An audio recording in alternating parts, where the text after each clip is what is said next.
April ছিল মা বাপির 25th anniversary, তাই আমরা বোনরা প্ল্যান করেছিলাম মা বাপির জন্য একটা ছোট্ট সারপ্রাইজ। গেছিলাম কলকাতা রাজবাড়িতে, আর ওদের ওয়েলকামটা দেখো কত সুন্দর। যাই হোক, এই ছিল আমাদের ছোট্ট সারপ্রাইজ।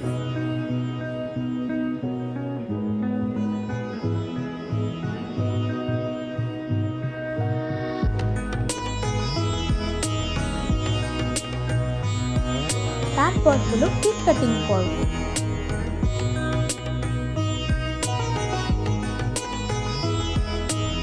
আর এরপর এলো এলাই আয়োজন, যাকে বলে। তোমরাও কিন্তু পজ করে পুরো মেনুটা দেখে নিও।